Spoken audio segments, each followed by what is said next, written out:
77వ గణతంత్ర దినోత్సవ వేడుకలు పత్తికొండ ఎమ్మెల్యే క్యాంప్ కార్యాలయంలో ఘనంగా జరిగాయి. పత్తికొండ ఎమ్మెల్యే క్యాంప్ కార్యాలయంలో 77వ గణతంత్ర దినోత్సవ వేడుకల్లో ఘనంగా నిర్వహించారు. ముందుగా పోలీసులు గౌరవ వందనం చేశారు. అనంతరం ఎమ్మెల్యే కేఈ శ్యామ్ కుమార్ జాతీయ జెండాను ఎగురవేశారు. ఎమ్మెల్యే కేఈ శ్యామ్ కుమార్ జాతీయ గీతాలాపన చేశారు. ఈ సందర్భంగా ఎమ్మెల్యే మాట్లాడుతూ ఎందరో స్వాతంత్ర సమర యోధుల త్యాగ ఫలితంగా భారతదేశానికి స్వాతంత్రం వచ్చిందన్నారు.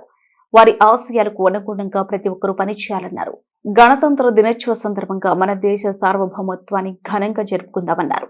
ఐక్యత, అభివృద్ధికి ప్రేరణనిస్తూ జాతీయ జెండా ఎల్లప్పుడూ ఎగురుతూ ఉండాలి. పత్తికొండ నియోజకవర్గం ప్రజలందరికీ గణతంత్ర దినోత్సవ శుభాకాంక్షలు తెలిపారు. ఈ కార్యక్రమంలో టీడీపీ నాయకులు, కార్యకర్తలు పాల్గొన్నారు.